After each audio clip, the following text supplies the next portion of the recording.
مضل له ومن يضلل فلا هادي له وأشهد أن لا إله إلا الله وأشهد أن محمدا عبده ورسوله يا أيها الذين آمنوا اتقوا الله حق تقاته ولا تموتن إلا وأنتم مسلمون يا أيها الناس اتقوا ربكم الذي خلقكم من نفس واحدة وخلق منها زوجها وبث منهما رجالا كثيرا ونساء واتقوا الله الذي تساءلون به والأرحام إن الله كان عليكم رقيبا يا أيها الذين آمنوا اتقوا الله وقولوا قولا سديدا يصلح لكم أعمالكم ويغفر لكم ذنوبكم ومن يطع الله ورسوله فقد فاز فوزا عظيما أما بعد فإن خير الحديث كتاب الله وخير الهدي هدي محمد صلى الله عليه وسلم وشر الأمور محدثاتها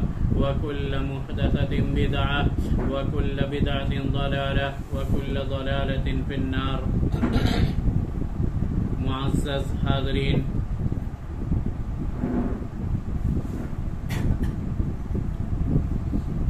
اللہ تعالی نے قرآن مجید میں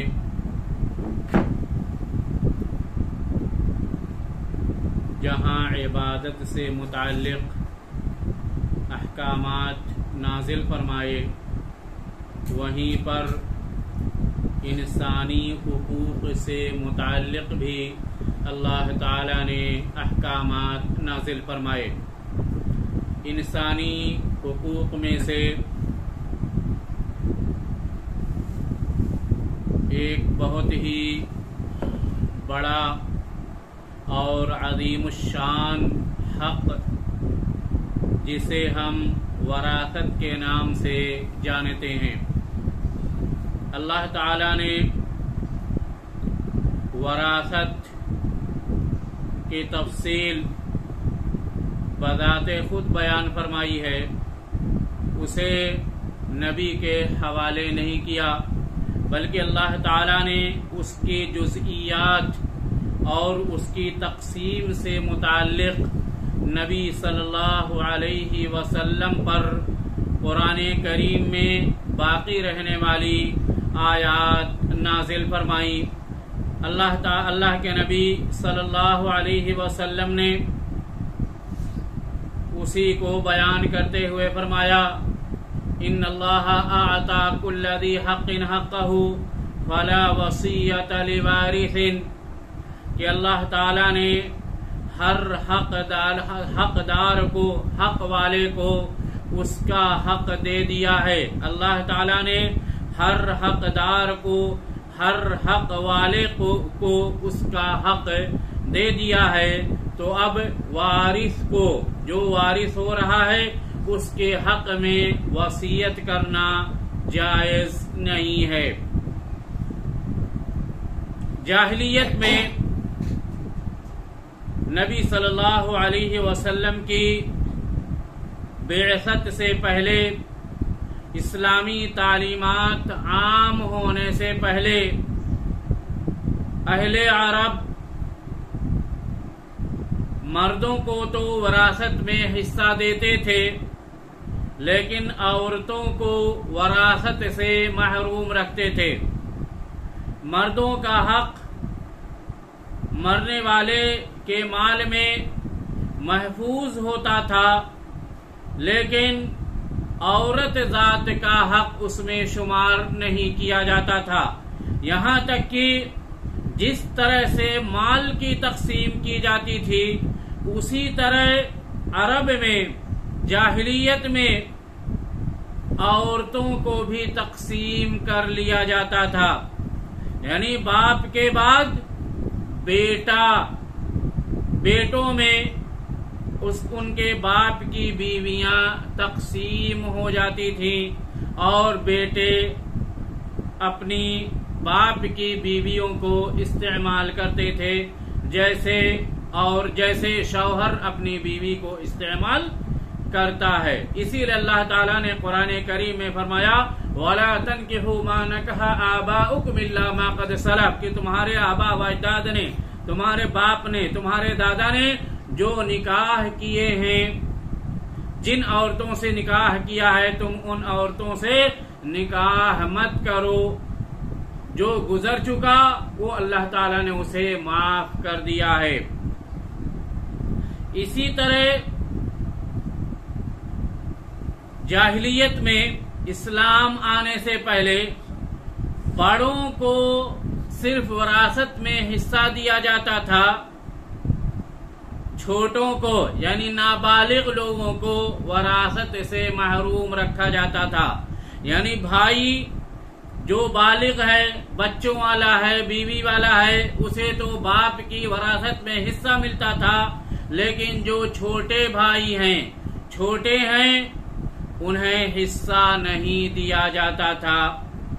لیکن جب اسلام آیا اس نے ان تمام چیزوں کو مٹا دیا۔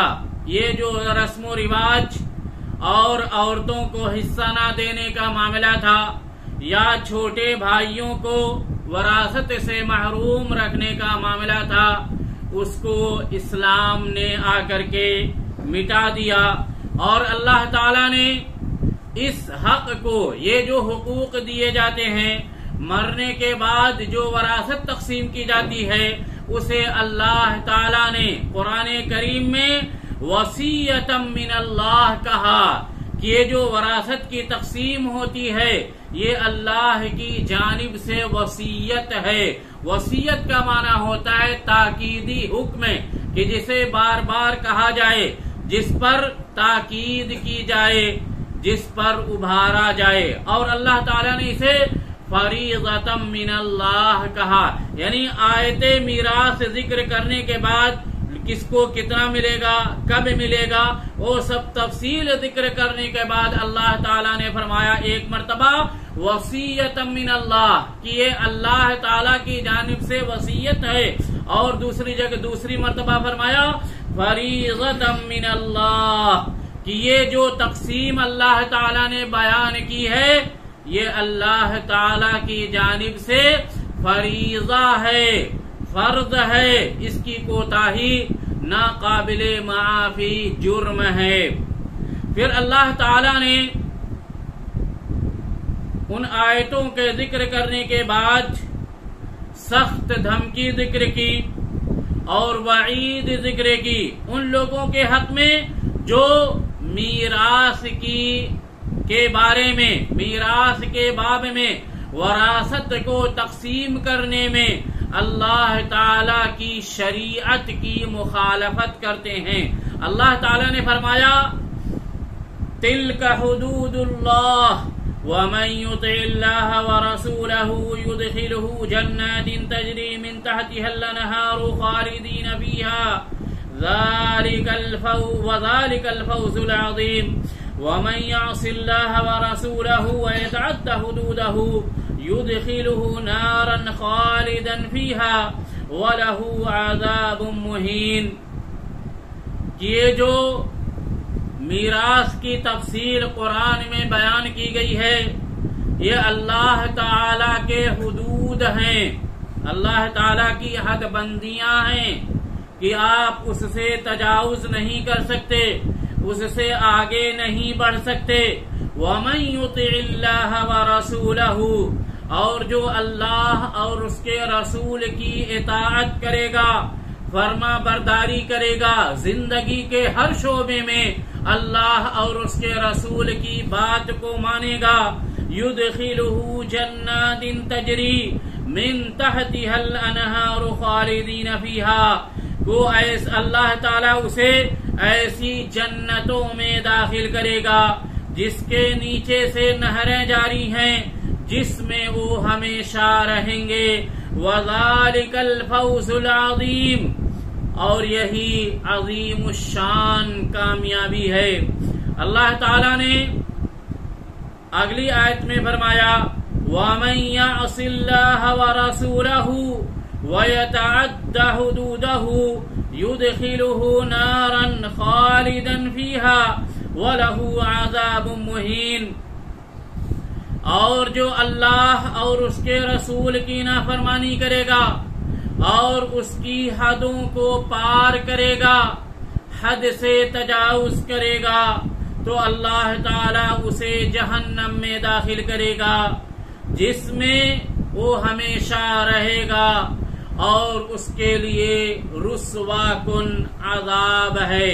یہ اللہ تعالی نے میراث کے باب میں غلطی کرنے والوں، حق تلفی کرنے والوں اور دوسروں کا حق ناحق طریقے سے دبانے والوں کے بارے میں سخت وعید نازل فرمائی ہے، اور میراث کو جو لوگ نافذ کرتے ہیں، میراث وراثت کی تقسیم جو لوگ شریعت کے مطابق کرتے ہیں، اللہ تعالیٰ نے ایسے لوگوں کو اپنا مطیع اور فرما بردار کہا ہے اور ان کے لیے جنت کی بشارت دی ہے اور جنت کا وعدہ کیا ہے۔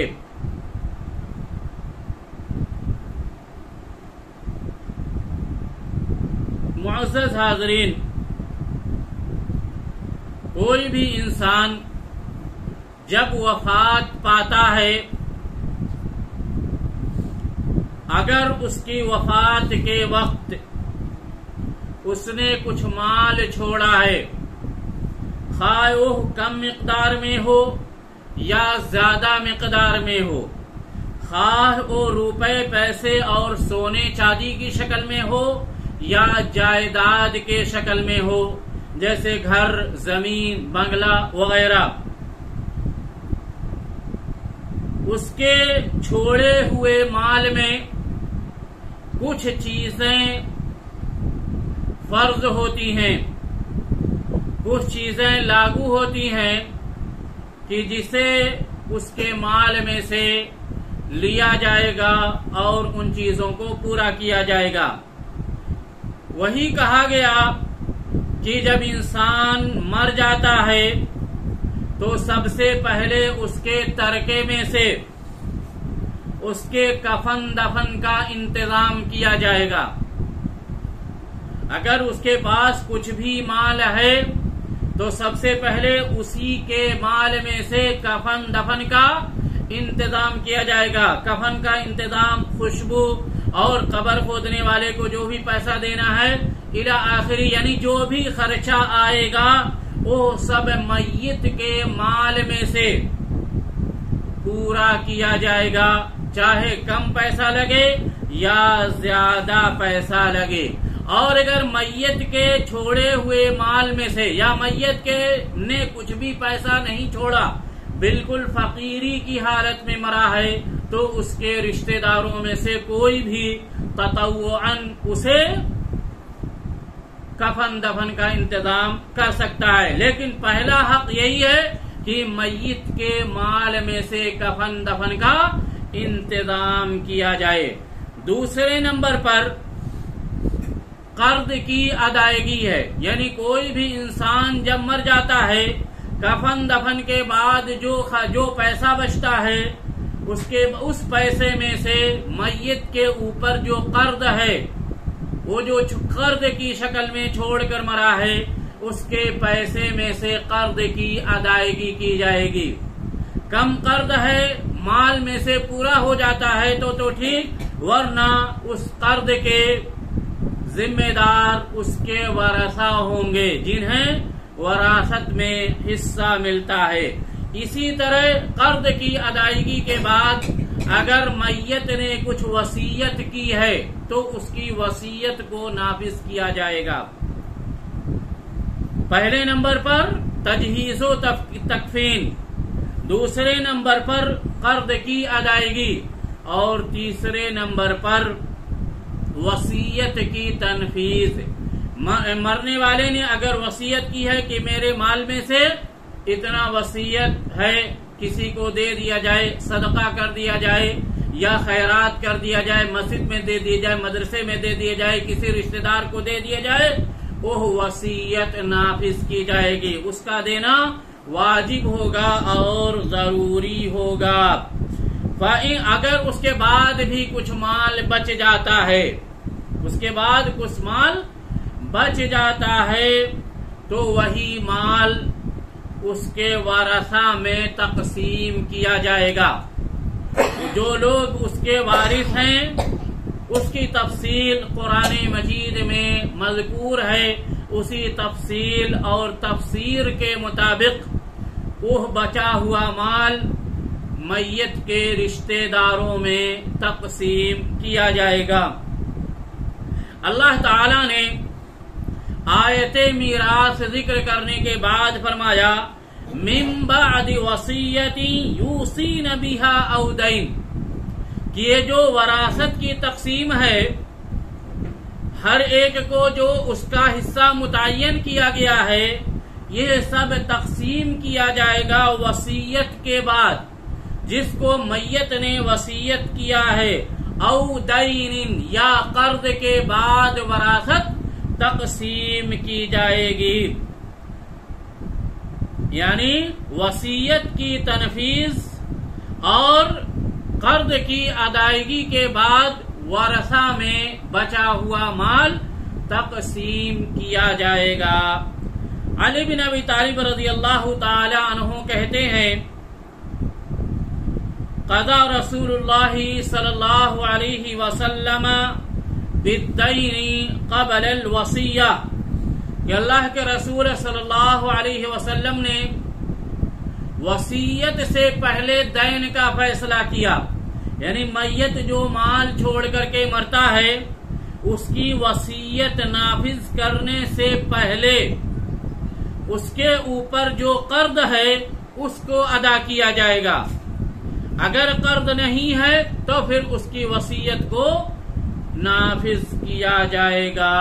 یہ ترتیب ہے کہ سب سے پہلے تجہیز و تکفین، اس کے بعد قرض کی ادائیگی، اس کے بعد وصیت کی تنفیذ، اور اگر وصیت کے بعد بھی کچھ مال بچتا ہے تو ورثہ میں وہی مال تقسیم ہوگا۔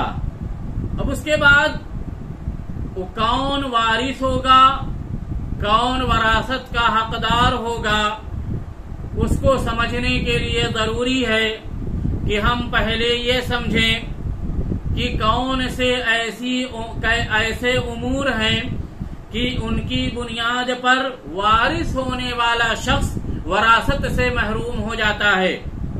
یعنی کچھ چیزیں ایسی ہیں کہ جن کی وجہ سے، جن کے پائے جانے کی وجہ سے وارث ہونے والا شخص وراثت سے محروم ہو جاتا ہے، جنہیں ہم کہتے ہیں موانع الارث، وراثت کو روک دینے والی چیزیں، وراثت کو روک دینے والی چیزیں۔ جیسے بیٹا باپ کا وارث ہو رہا ہے تو کچھ حالات ایسے ہیں کہ وہ وارث نہیں ہو سکتا، بیوی شوہر کی وارث بن رہی ہے تو کچھ حالات ایسے ہوتے ہیں کہ ان حالات میں وہ وارث نہیں بن سکتی گرچہ اس کی رشتہ دار ہے۔ تو اسباب الارث سب سے پہلے ذکر کرتے ہیں کہ کن اسباب کی بنا پر وراثت ثابت ہوگی۔ پہلا سبب ہے وارث ہونے کا نسب۔ نسب اللہ تعالی نے فرمایا وَأُولُو الْأَرْحَامِ بَعْضُهُمْ أَوْلَى بِبَعْضٍ، کہ رشتے دار، رشتے والے آپس میں ایک دوسرے کے زیادہ حقدار ہیں۔ یعنی ایک رشتے دار دوسرے رشتے دار کا زیادہ حقدار ہے غیر رشتے دار کے مقابل میں۔ جیسے بیٹا باپ کا رشتے دار ہے، باپ بیٹے کا رشتے دار ہے، بھائی بھائی کا رشتے دار ہے، شوہر بیوی کا رشتے دار ہے، بیوی شوہر کی رشتے دار ہے، بھائی بہن کا رشتے دار ہے، بیٹا ماں کا رشتے دار ہے، ماں بیٹے کی رشتے دار ہے۔ یہ سب رشتے داریاں ہیں، یہ سب رشتے داریاں ہیں جو نسب سے پیدا ہوتی ہیں، یعنی نسب کی وجہ سے، ولادت کی وجہ سے۔ جیسے باپ بیٹے کا رشتہ، چچا کا رشتہ، بھائی کا رشتہ، یہ سب ولادت کی وجہ سے پیدا ہوتے ہیں۔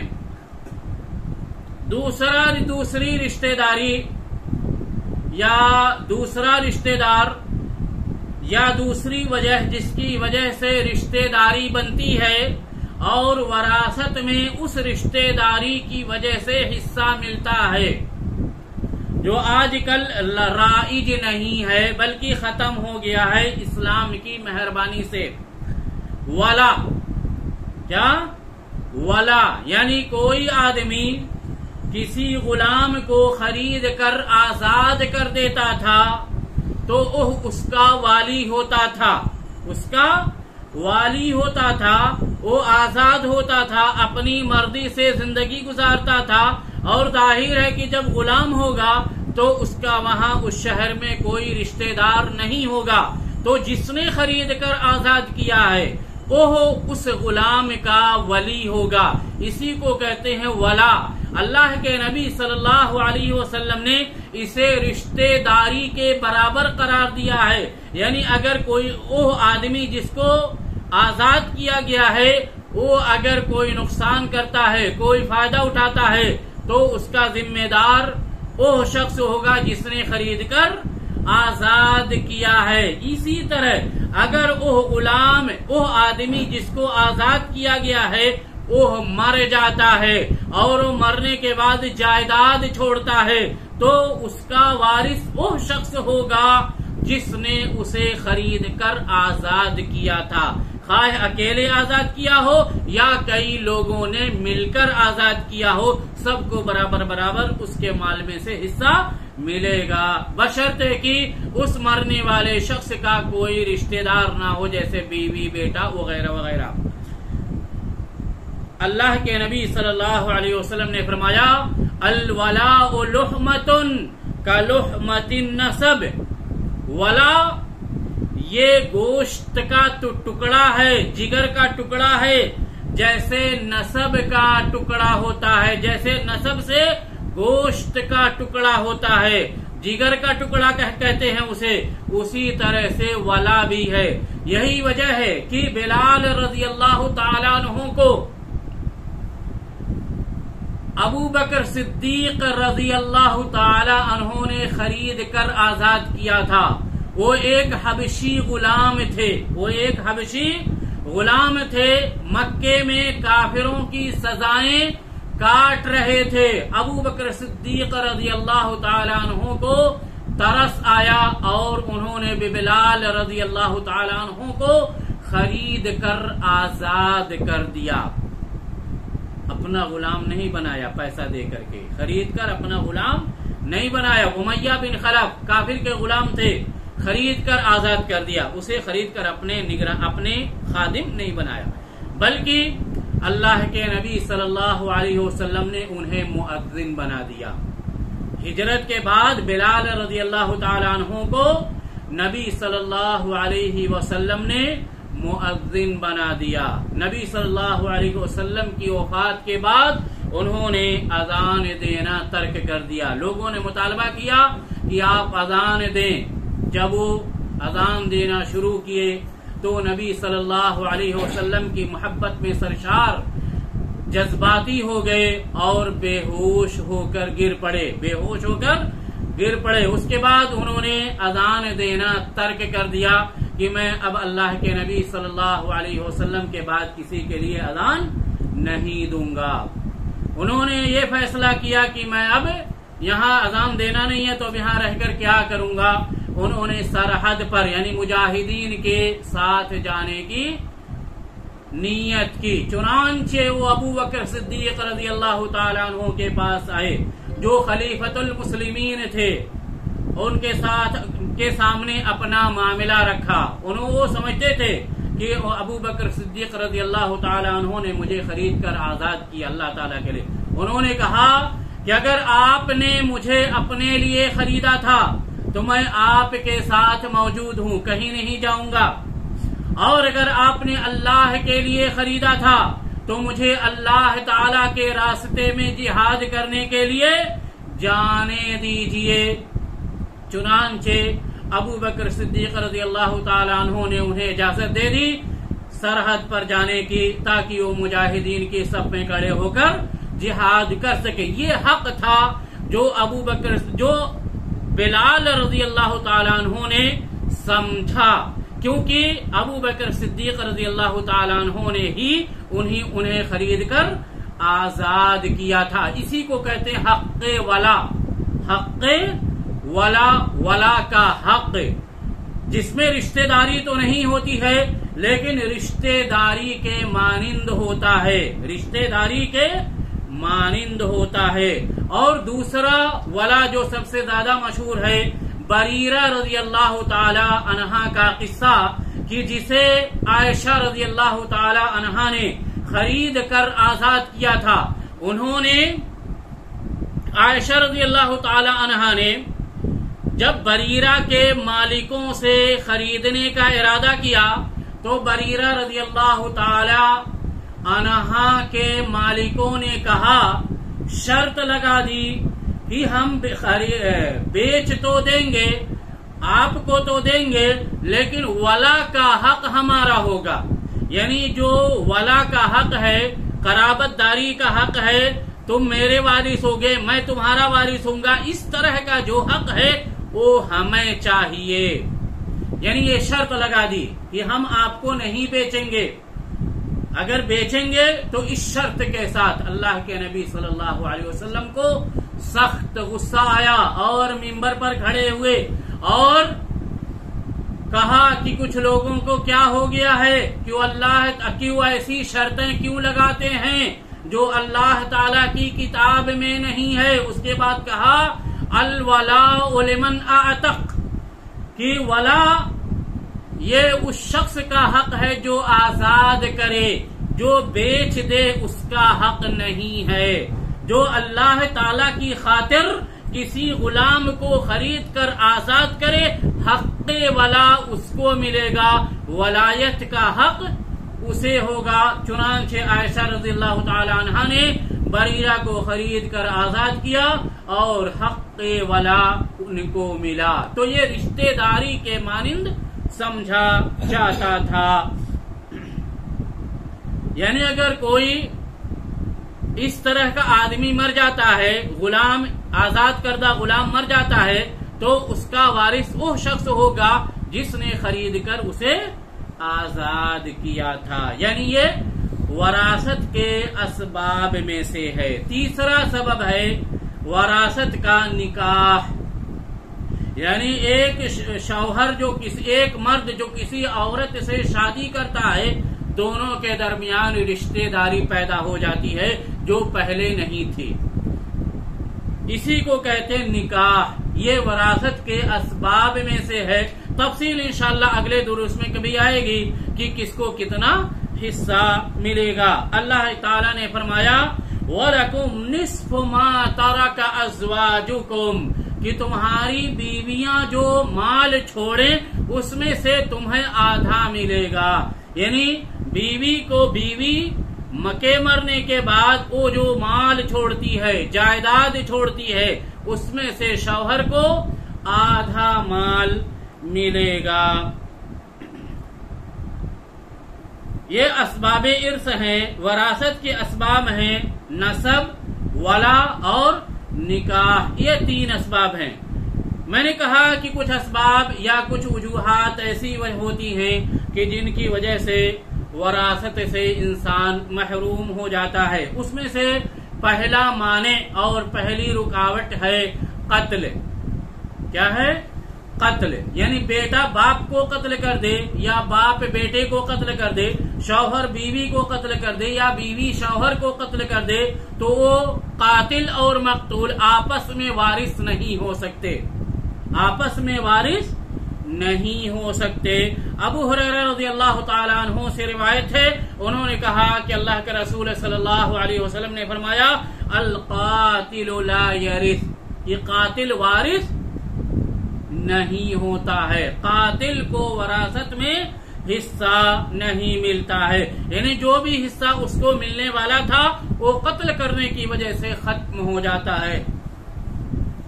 دوسرا مانع یا دوسری رکاوٹ کہ جس کی وجہ سے انسان وراثت سے محروم ہو جاتا ہے، وہ ہے دین کا اختلاف، اختلاف دین. یعنی باپ مسلمان ہے، بیٹا کافر ہے، بیٹا باپ کا وارث نہیں ہو سکتا. باپ کافر ہے، بیٹا مسلمان ہے، بیٹے کو حق حاصل نہیں ہے کہ وہ اپنے کافر باپ کی وراثت میں حصہ لے. اسامہ بن زید رضی اللہ تعالی عنہ سے روایت ہے کہ نبی صلی اللہ علیہ وسلم نے فرمایا لا يرث المسلم الكافر ولا الكافر المسلم، کہ کوئی مسلمان کسی کافر کا وارث نہیں ہوتا اور کوئی کافر کسی مسلمان کا وارث نہیں ہوتا ہے. نہ تو مسلمان کافر کے مال میں وارث ہو سکتا ہے اور نہ ہی کافر کو مسلمان کے مال میں وراثت کا حق دیا جائے گا. تیسرا سبب ہے غلامی، یعنی غلامی کی وجہ سے وراثت سے جو غلام ہے وہ وراثت سے محروم ہو جائے گا. وہ کیا ہو جائے گا؟ وراثت سے محروم ہو جائے گا. لأن العبد وما ملک ملک لسیدہ، اس لیے کہ غلام اور غلام کی جو جائیداد ہے، ملکیت ہے، وہ اس کے مالک کا حق ہے. یعنی اگر غلام کہ کسی بھائی کا یا کسی کا وارث بنتا ہے تو اسے وہ مال نہیں ملے گا بلکہ اس کے مالک کو وہ مال ملے گا. اللہ رب العالمین سے دعا ہے کہ اللہ رب العالمین ہمیں دین کو اسی طرح سے سمجھنے کی توفیق عطا فرما جس طرح سے صحابہ کرام نے سمجھا. اقول قولی ھذا واستغفر اللہ لی ولکم ولسائر المسلمین فاستغفروا انه هو الغفور الرحیم. وآخر دعوانا ان الحمد للہ رب العالمین. والسلام علیکم ورحمۃ اللہ